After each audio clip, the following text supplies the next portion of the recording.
Welcome to APEC. It's August 31st, 2024, and I am your moderator, Tim Ventura. I want to thank everybody for joining us on today's call, along with everybody watching us on YouTube. We have a really exciting series of presentations today. We're starting out with a big one by Dr. John Brandenburg, who's going to be discussing gravity modification experiments based on the GEM theory. And after that, we're going to be talking to Jose Alexandra Tigre da Silva, who's going to be describing an extended Michelson-Morley experiment. After that, Eric Ryder is going to present a serious challenge to quantum mechanics. Michael McDonough will be talking about biographene for structural components and hopefully asymmetrical capacitance as well.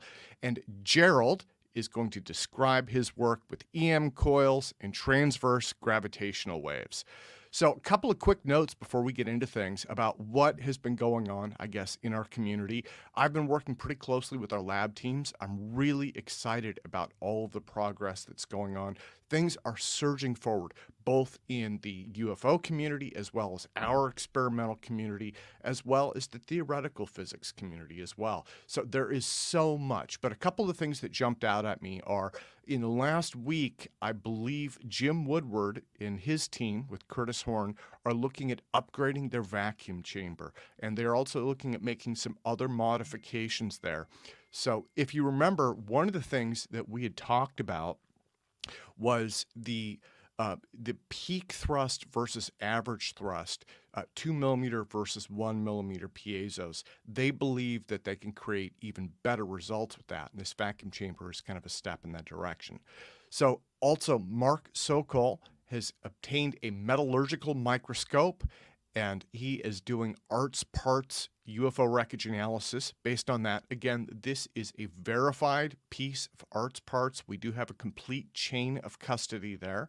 So he has been doing high-res photos with that. He has also fully completed SEM microscope analysis, and we're looking at doing Raman spectroscopy on that sample as well to try and identify some of the chemical bonds that are there. Also, Jared Yates is continuing his work on the Friedwart-Winterberg archive. He is looking at doing a lengthy presentation on that coming up in the next month or so.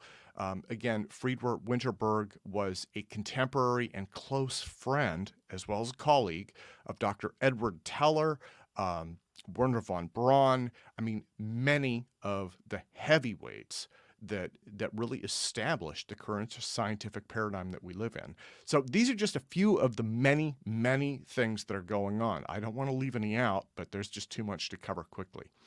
So before we really get into things today, we are broadcasting on StreamYard. We are through the Alt Propulsion YouTube channel. You may also be watching us on Jeremy Riz' Alien Scientist channel or BurnEye's channel. So we are multicasting across a few of them, but our claim to fame here is the Alt Propulsion YouTube channel. If you haven't subscribed to that yet, please do so now. You can ask questions using the live chat feature on the right-hand side of the page during the live webcast. And we will try to ask them to our presenters depending on time constraints. Also, to be honest, we have a lot of those comments and questions scrolling up the screen. Sometimes we do miss them. You can also always view conference replays, details, and speaker info on our website at altpropulsion.com.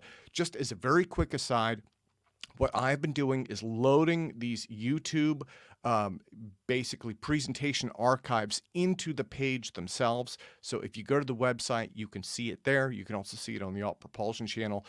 One of the other changes that we have made is, instead of breaking these up into a series of videos, we are basically putting timestamps into the video. So if you go to the time bar on the video, it should show you where each presentation is, and we're listing that on the pages as well.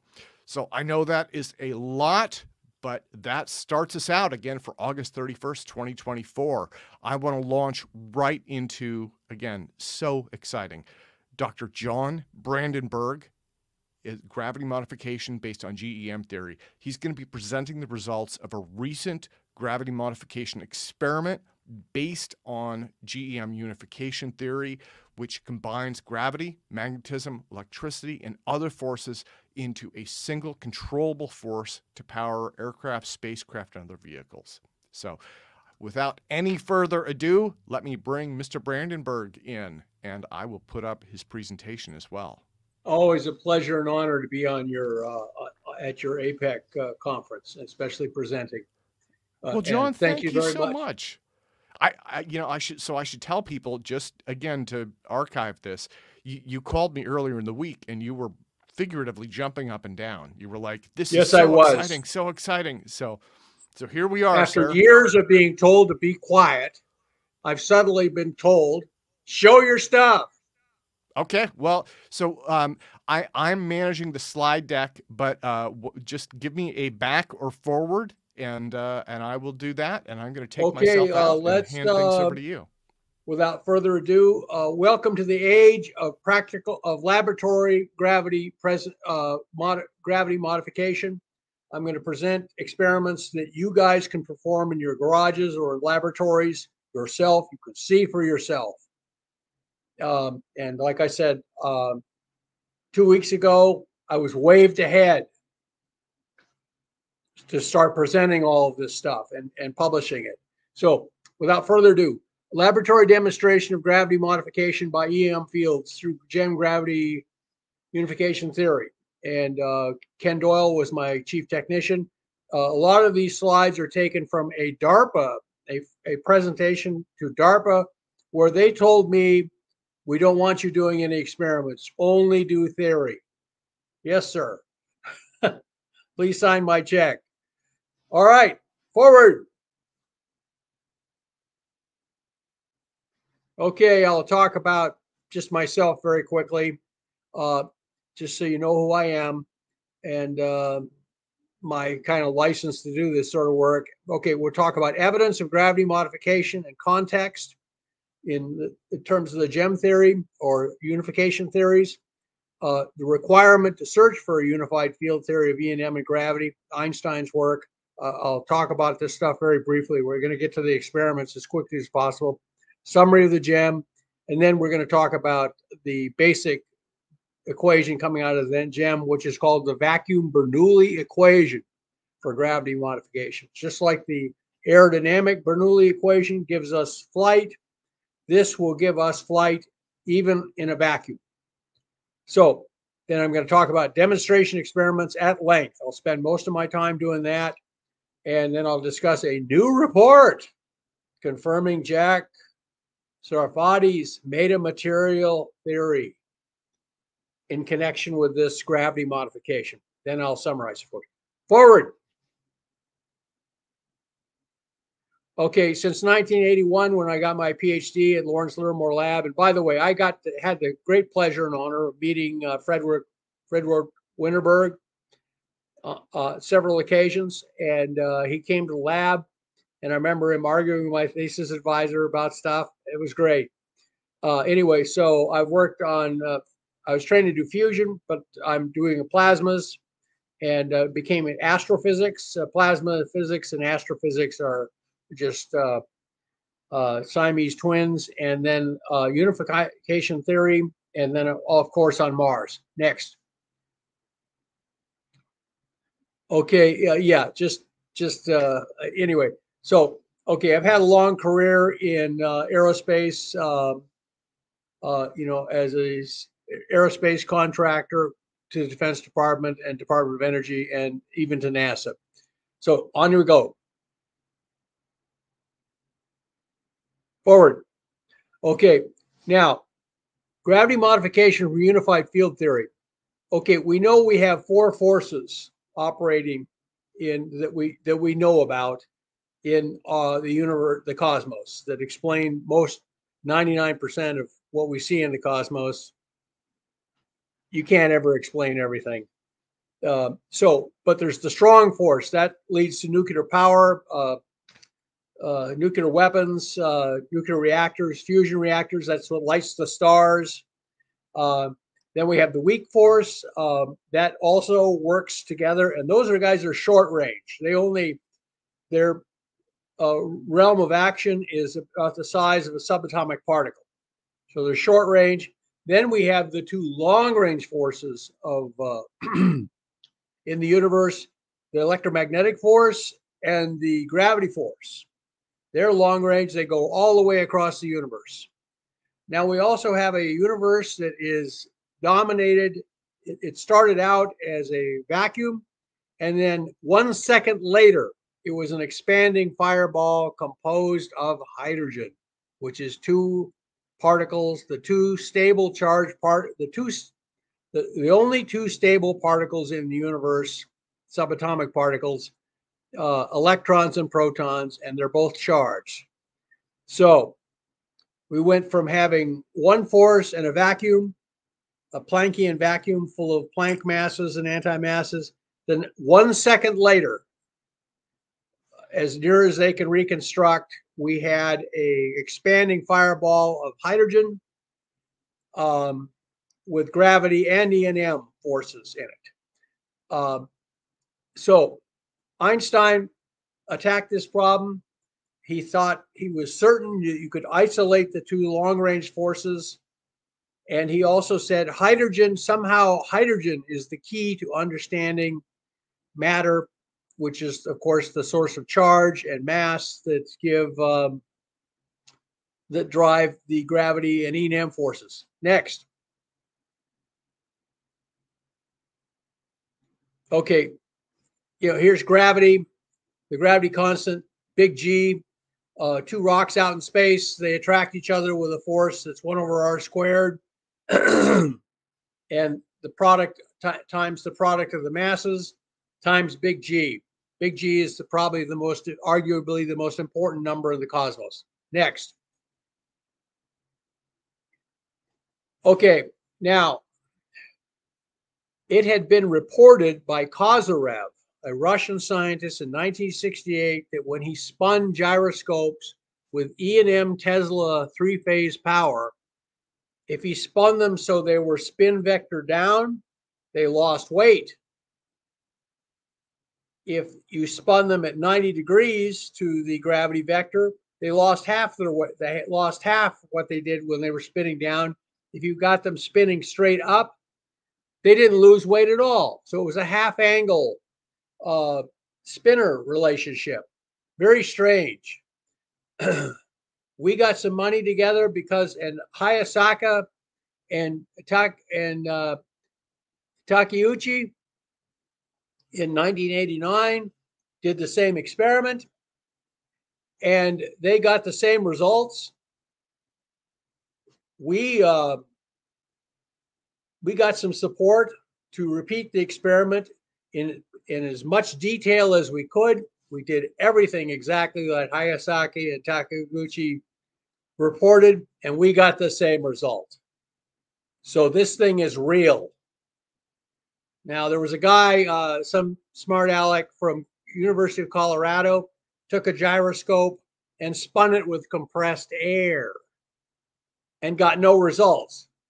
And therefore, he said, this is nonsense. No, that's called, he was a professional debunker. Same place that produced the Condon report. Next. So we know we can do this in the lab. Okay, unification theory.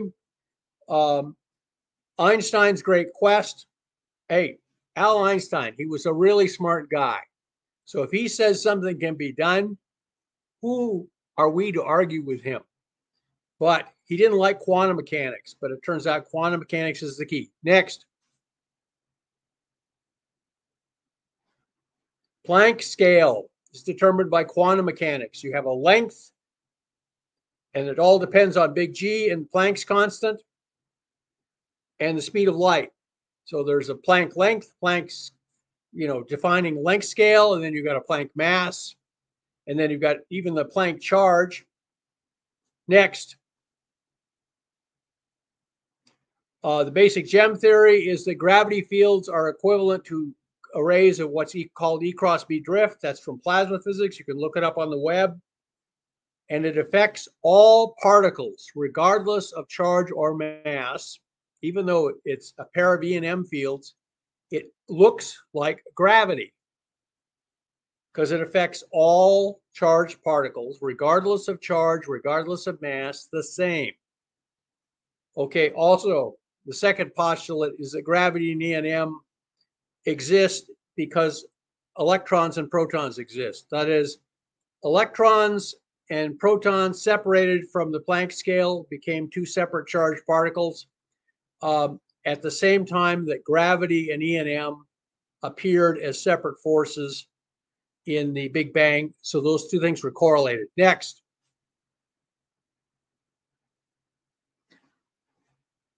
Now, I'm a plasma physicist, and I became aware of this effect in plasma physics called the E cross B drift. It's also can be written in terms of the Poynting vector, which is the radiation pressure vector of E&M. And you can, if you have two plates and a magnetic field coming out of the page, and you put an electron or a proton or a charged zinc atom, whatever you put in there, they'll all end up moving at the same rate in the same direction. Now, if you take the plates and tilt them with each other, they'll actually all accelerate at the same rate. You can do that with a simple computer simulation. It's in the limit, though, of the magnetic field is much stronger than the electric field, which corresponds to non-relativistic. So this is a non-relativistic model. Next, you can do the same thing by making a time variation between the plates. Rather than having them change spatially, curved spatially, they are curved in time. So if the two plates have electric fields between them, electric field, by putting a voltage ramp, keeping the magnetic field constant, and then having a voltage ramp, a sawtooth, you can get everything to accelerate at the same rate in the same direction, regardless of charge or mass. It looks just like gravity. So next. So that's based on a physical model. You can also understand how you can get gravity from radiation pressure. If you put two bright objects in a dark box, say you're up in the space station, no gravity fields, you got two bright objects in a dark box, they repel each other due to mutual radiation pressure. There's a 1/r² force. Now, if you take the box, heat it white hot, put in two cold objects, they will attract one another with a 1/r² force because they mutually shadow. So this is the basis for the what's called the Sakharov put-off model of E&M gravity unification. You all know Hal Puthoff. He's not just an expert on remote viewing. He is a superb scientist. And he has a theory that's very similar to mine in this respect. And the results of my theory can also be derived from his theory. Next.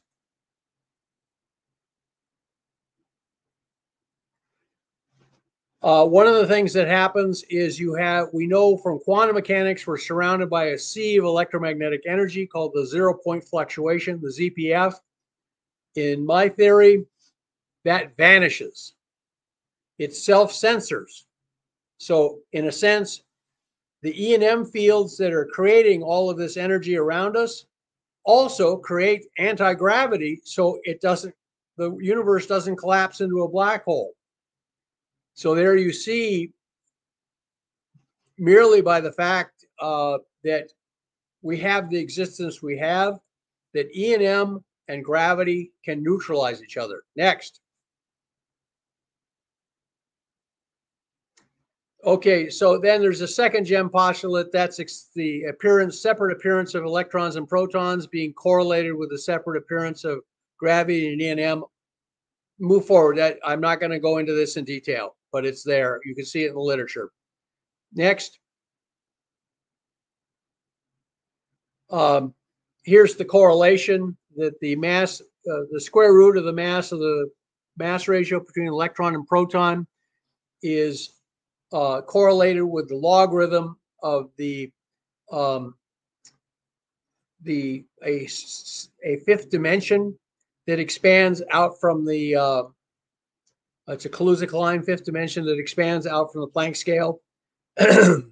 The key number to the universe, by the way, is 42.85 because that's the square root of the mass ratio. Next,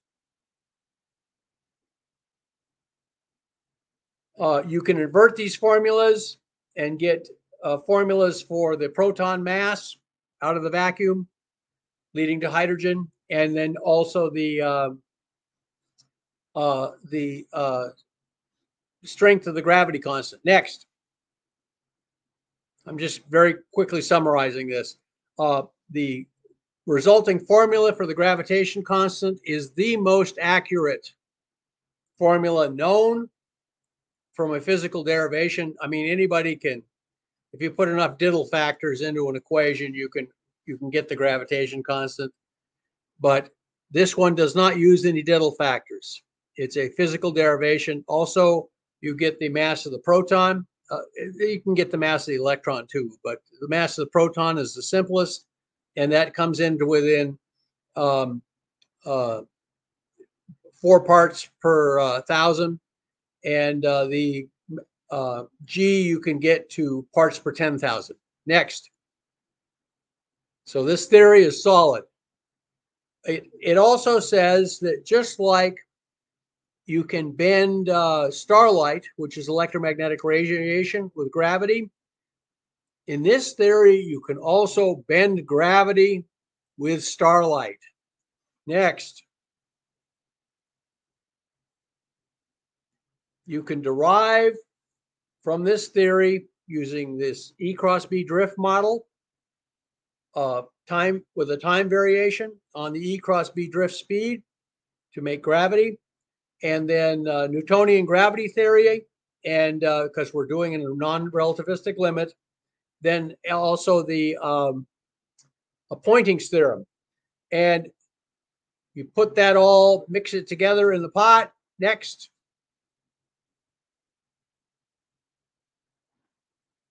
You end up with this top equation. You can integrate that in time with the condition that the magnetic field is constant in these little cells in space, and you end up with what we call the vacuum Bernoulli equation. It has a static pressure, which that's the gravity field energy density, or an energy density that can be associated with gravity. And then you have the Poynting field and the electromagnetic, and those two things vary together in order to, so that there's some of this, the difference between them is a constant. Next. Now, what does that mean? It says that if you create an intense field of Poynting vector, like radiation around an antenna, or the field around a coil, just a coil that's charged with AC, it will create a zone of strengthened gravity where the Poynting field is strong, S squared is strong, gravity will be slightly stronger, but that makes it pulls the gravity fields out from the coil, so the coil gets lighter. So that's it. The coil, which drives everything, feels less gravity, but the air around the coil, when you energize this coil with AC, so it has fluctuating Poynting vector, the air around it gets slightly heavier, but the coil gets lighter. And you can visualize gravity lines of force at a distance, just like around an airplane wing. You have the same static atmospheric pressure, but close to the wing, the pressure varies in order to give you lift. Next. Now, how do you do this? How do you see this in the lab? I'm going to give you a cookbook on how to do it in your own garage or study or laboratory. Get out your chef's hat. Let's start with the cookbook. Okay, buy a toy motor, probably rated up to somewhere between 9 volts, 12 volts, so it can handle that kind of voltage. build a little enclosure, hang that, take a 3-lobe. We took a 3-lobe armature, disconnected 2 of the lobes. So there's just 1 lobe active. And then we powered it by thin wires, just thin copper wires, insulated copper wires. And we hung the whole thing beneath a balloon inside a light enclosure to shield it from air currents. And then we powered it with, and this is crucial, you have to power it at 400 hertz or above and at 12 volts or above output voltage from that amplifier. Take a nice electric guitar amplifier and power it at 400 hertz or above. There apparently was threshold effects. So if it comes on, this effect appears as voltage squared. And if you don't supply enough voltage, you won't see anything. You have to get that voltage up there above 12 volts or above output voltage. And you have to have frequencies at or above 400 hertz.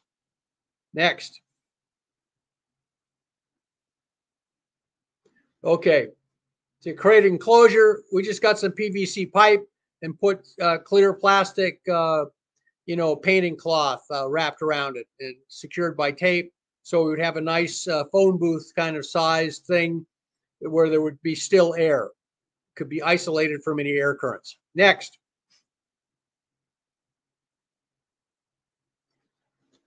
Okay, go down to the store, get helium balloons, probably 2, make them Mylar so they'll keep their helium for a couple days. You want that just in case there's any trouble.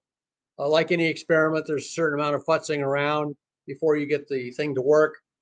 Okay, as I said, buy a toy motor, rated at like somewhere between 9 and 12 volts, and take the 3-lobe, basically one of those 3-lobe little armatures, and disable 2 of the windings, just so you just have 1 winding, and then connect it to this powerful source of 400 hertz or above at 12 volts. Next.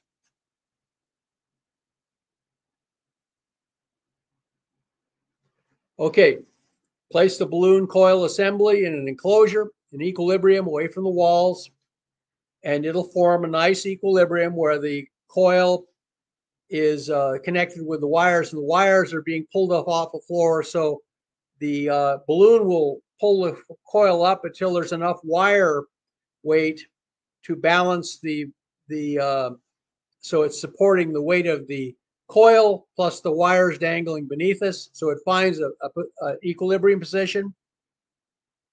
Okay, let the air become still. Just let it sit there. Then energize at 400 hertz or above and voltage 12 volts or above.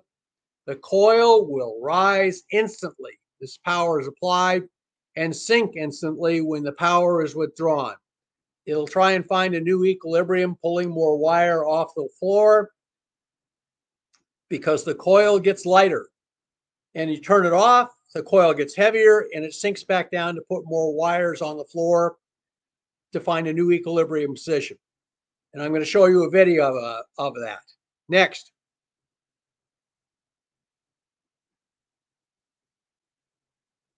All right. You see on the left, there's the helium balloon and the nylon fiber dangling beneath the coil, dangling beneath the balloon. And you just have a coil there with 2 thin wires. And it's all in an enclosure. Now, we're going to hit it with, we're going to show you the video. Let's see if this works.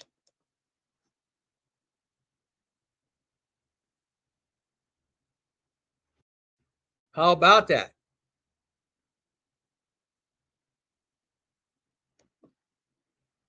Sorry, I'm muted. John, why don't I do this? I'm going to take down the talk and just put up the videos I sent you.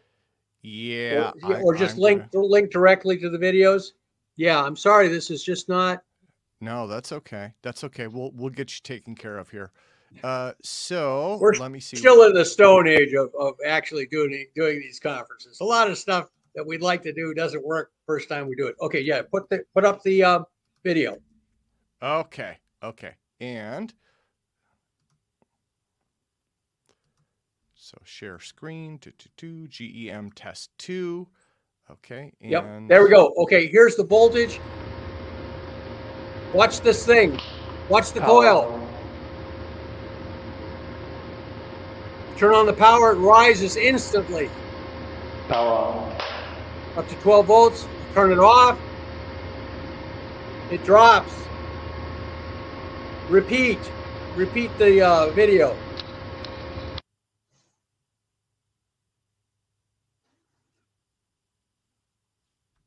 Here. Here. Sorry about that. That's all right. No, now I got it. Power. You can see from the lines on the paper behind it, the coil is rising. Power on. When the power is on, it drops when the power is off. This is you're looking at changes only of about 10 milligrams. It's a very sensitive way to make it's a cheap but very sensitive way to measure weight changes, is to dangle things beneath balloons like it. Did everybody see that? Yeah, Good. we ran through it twice. So why don't I, John, you want me to go to the next one? Next one. Okay. Now, that's with just single phase. The most efficient way to do this is with 3-phase. You have a rotating electromagnetic field. It's not just going on and off or oscillating back and forth. It's rotating. This forms what's called, I call a Tesla pointing vortex. If you do this in a motor case, this is called an induction motor. This is invented by Tesla. Now they're making these very nice, very powerful motors for model aircraft and race cars, and you can get these things off the net. They're very cheap. I'll show you the ones we've used. And what you do is you take it apart, take off the rotor. You don't want the rotor. The only thing you want spinning is the fields. You want a pointing vortex, a Tesla pointing vortex. Next.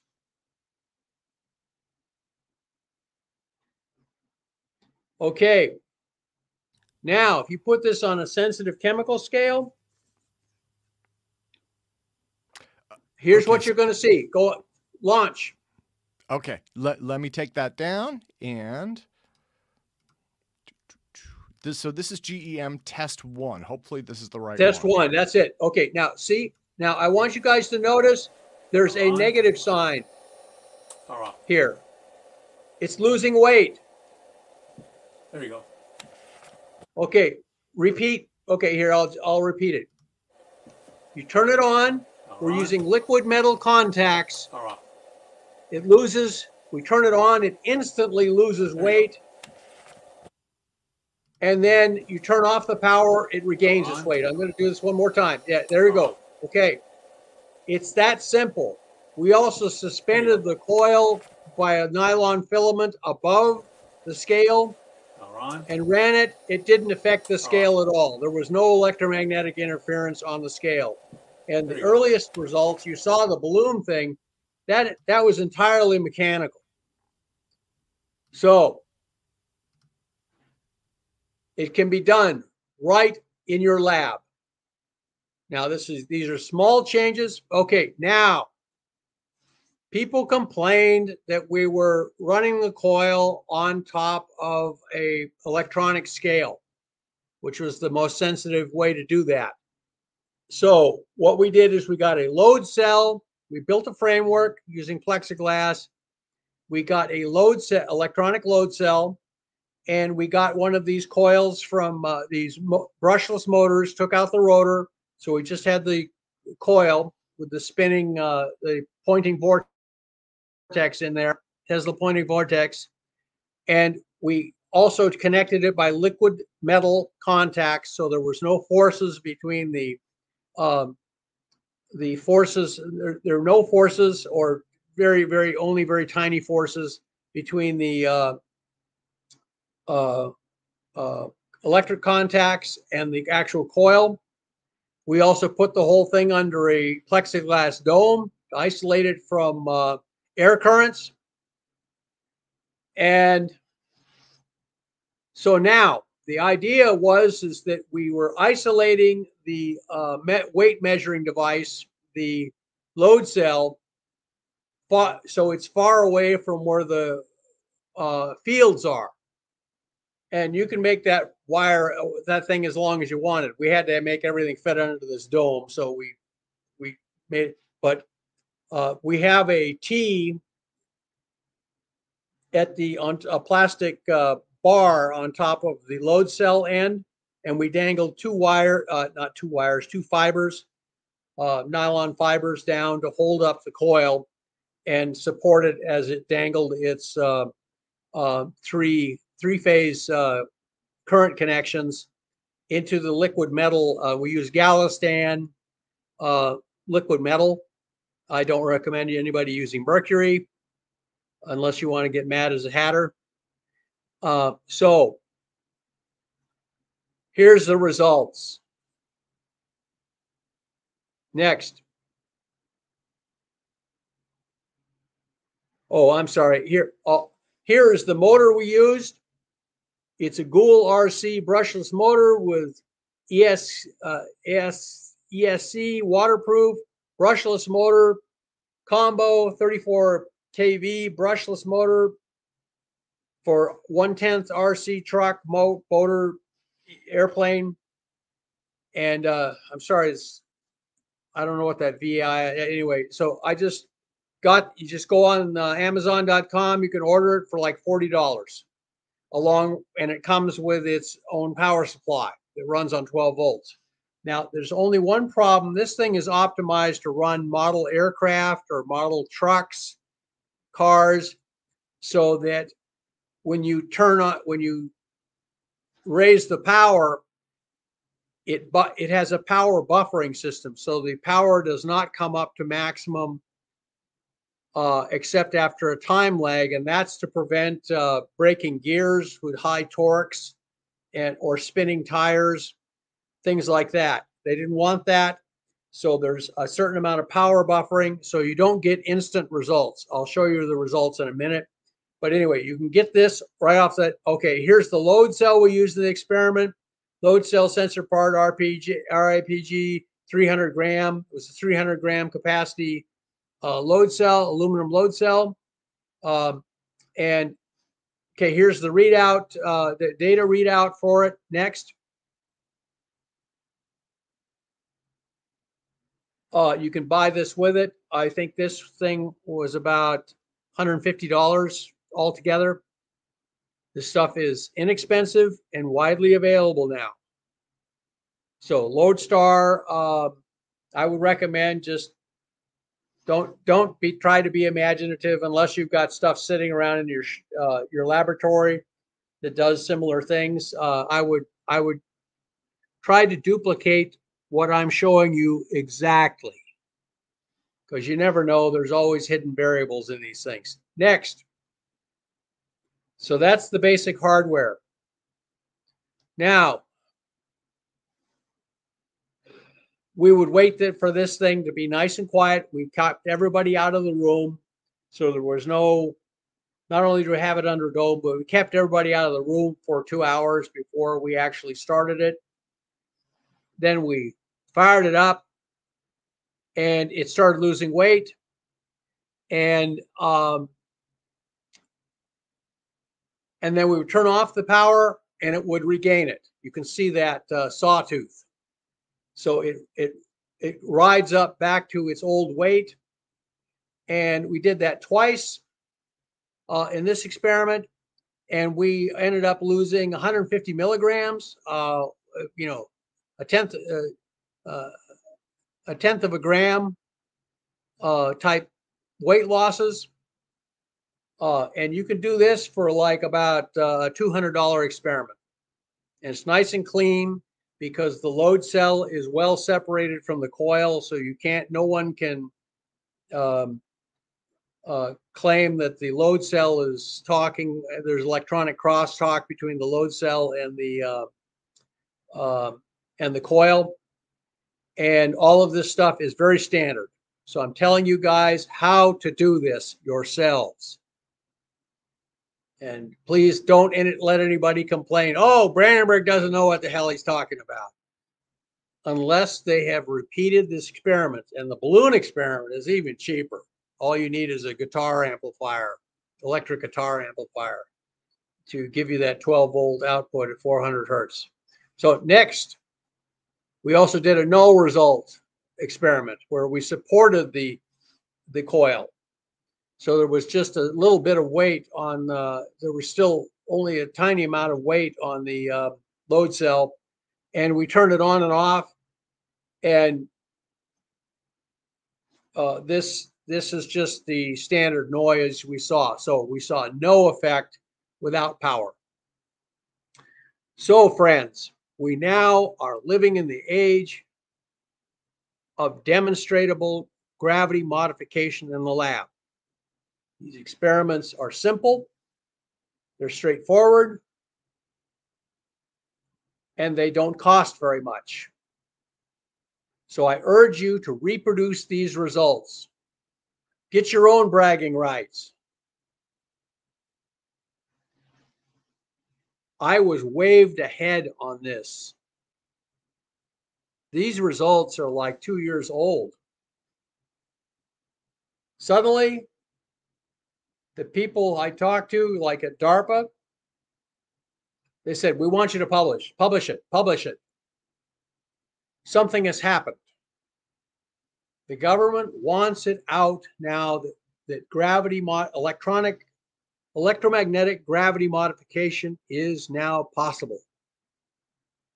After years of ridiculing anybody who reported anything like this, and even hooking up false debunking experiments like running stuff with compressed air rather than E&M, like in the case of the gyroscopes.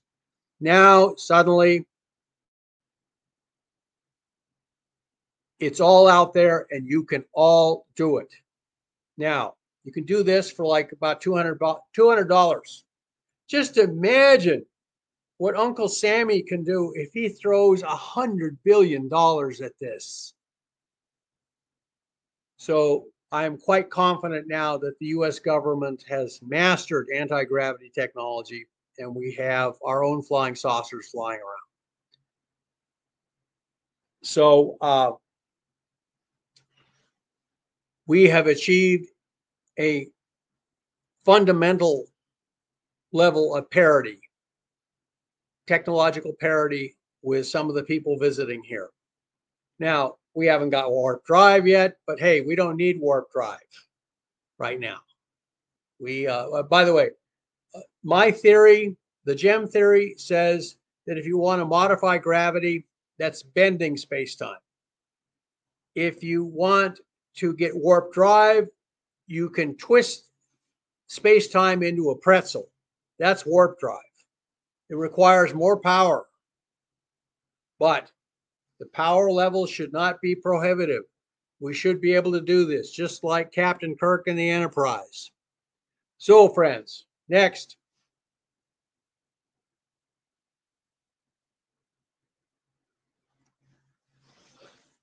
The picture you're seeing is the Sikorsky Cypher. It was flying around in the 80s. It's obviously a flying saucer, or rather a flying donut or torus.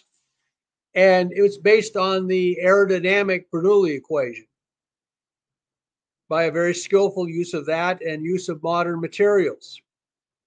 Now, we now have a vacuum Bernoulli equation, and it can give us flight even in vacuum on the surface of the moon.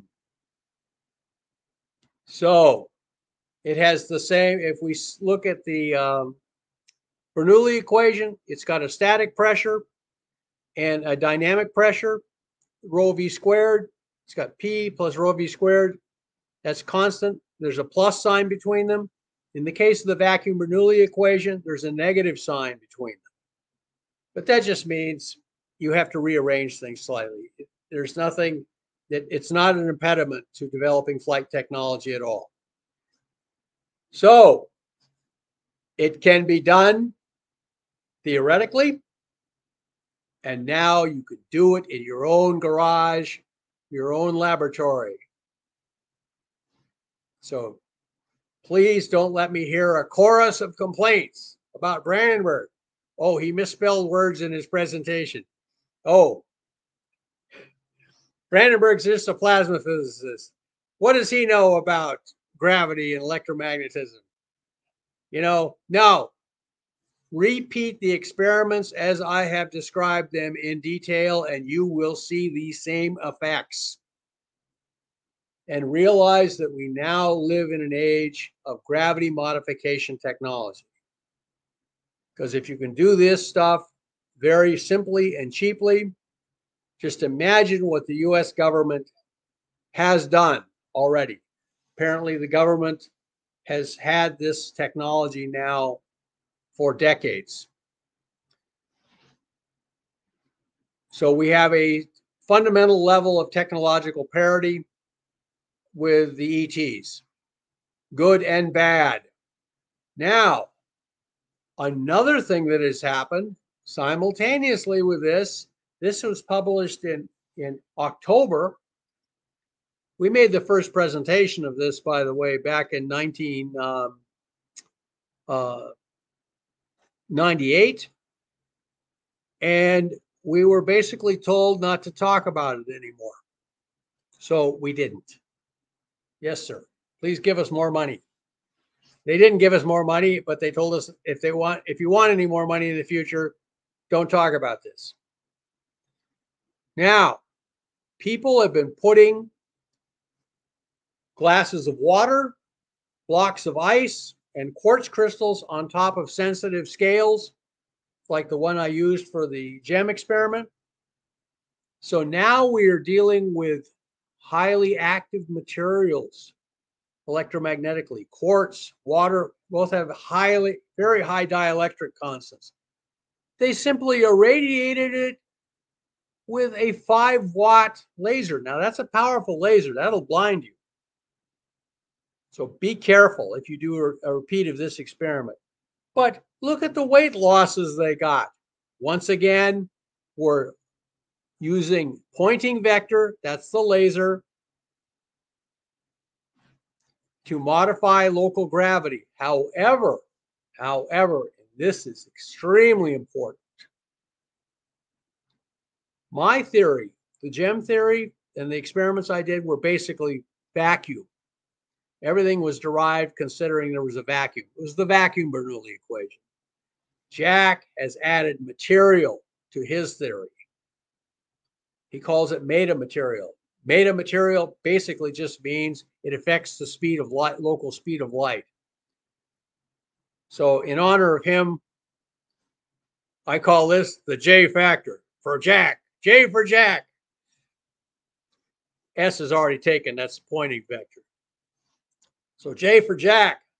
It turns out it appears as a term when I have just quickly tried to redo the Bernoulli equation type derivation, but we get a negative sign due to the Sarfati factor, big J. So once again, we're seeing, though, pointing vector affecting local gravity. But in this case, it's been amplified considerably by Jack's metamaterial factor. So, hats off to Jack. He's shown the way, basically, to make this a much more powerful effect. But I'm going to leave it at that. Next, Okay, summary. Gravity modification directly by E&M fields can be predicted from the gem theory.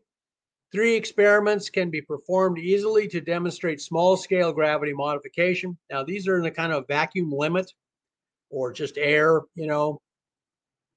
Gravity modification directly by E&M fields is now a demonstrated reality. We have it, guys. We have it. The human race has now control of space-time structure.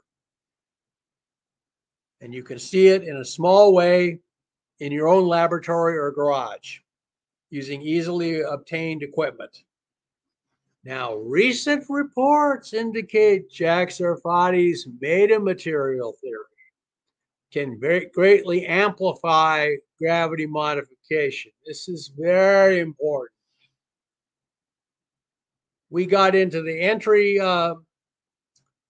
entryway of the house of gravity control. Jack has now ushered us through the main door into the main part of the main living room of the house.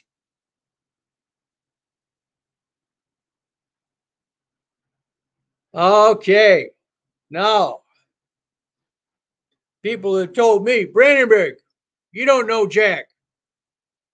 I say, yes, I do know Jack. That's why I call him the Wolfman. But Jack is a smart guy. Everyone should listen to him. He has made a major discovery involving amplification of gravity modification through the right choice of materials, not vacuum. So, next, that's the end of the talk. John, you are a rock star. Thank you. Thank you, man. Perfect. Hey, I'm timing, practicing my air delivery. guitar here. I'm just doing my job. I'm just yeah. doing my job. No, that was amazing. That was amazing. Let me bring everybody in here. We have got to give you an enormous hand. I'm going to bring everybody in that we've got. Okay, that's the whole gang. Okay, guys. Everyone, I'm just doing my job. Giant applause for John. So we've got about 5 minutes left. I like it. I like it, Jeremy. So what I'm going to do, I'm going to take myself back out. But if you guys want to discuss, if you have questions, I will be right back. And we've got about 5 minutes left here, guys. All right. I wish I knew what you were doing. Is that motor spinning around with its inner and outer part there? And no, it's just the center part, the coil with the copper windings. Yeah. That's stationary. It's the rotor part on the outside that you remove. You take that out. Well, I don't understand how it could spin without the outside removed. I'm sorry. It's Eric. It's the field that spins now. Oh, it's the rotor inside. It's only the field that spins. It's a vortex of pointing vectors. Okay. Okay. That's coil the secret. there. You don't throw away the rotor. It's got some nice magnets on it. But anyway, that part is discarded. All you care about is the coil, and the coil stays stationary. It's only the fields that rotate. Well, I don't see why the field would rotate if there's an oscillating field going into it. It's an oscillating magnetic field. I don't understand it. It's Tesla three-phase rotating fields. It was invented by Nikola Tesla. This is the secret for an induction motor. I just don't get it. I don't get it. The rotor is not rotating. Everybody. If you run big industrial motors, they don't use two-phase. That's just wall current. They use three-phase. And it makes a rotating electromagnetic vector. You put a piece of metal in there, it rotates with the electromagnetic field. Yeah, I think Tesla. John, look up Tesla three-phase. Yes. Yeah, so that's the circuit, I just don't get it, and I'll let you go. Yeah. I don't know if my voice is coming through, but yeah. Hey, Eric, it's been a while since I've seen you, but you may remember me from the Foundations of Mind. But yeah, John. So it sounds like what you're talking about is just it sounds like you're rotating the ether. I mean, that's you that you're creating. We're rotating the ether here. Yeah, that's what it sounds like to me. Yeah. We're creating a Which is vortex in the exactly- ether. Yep, that's exactly how Tesla saw it. So that's really pretty cool. Oh, well, Tesla was talking just before he died about a unified field theory where he could change gravity, but he died before he could publish anything on it. John, it's Curtis here. Yes. So, I've been working with Jim Woodward, and one of the variations of his experiment is Jim Wood. Give him my very best regards. Hopefully he's on. I sent him the link, but today he was actually going to the lab, so he might be actually working. But of course he's working. He heard I was doing stuff. He thought, I'm not going to let Brandenburg do this. I'm going to be in my lab working. So I'm just curious. Have you heard of the MLT drive, which is a Mach-Lorentz thruster? One of the elements in that. Yes, I know there are a variety of things that are.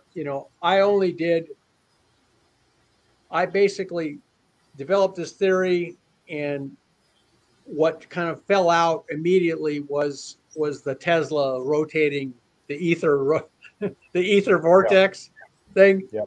So I went with that. Well, actually, we saw the laboratory. I had the theory, and then we saw the laboratory experiments spinning the gyroscope with Tesla 3-phase power. So we just pursued that. So we had a laboratory full of 3-phase generators, and we were using that for everything. So there are other ways to exploit this that I haven't. Look how many different ways you can use the aerodynamic Bernoulli equation. There's helicopters, there's autogyros, there's plane, low speed, hang gliders, there's airplanes, there's jet fighters. That's how many ways you can use the aerodynamic lift principle of the Bernoulli equation.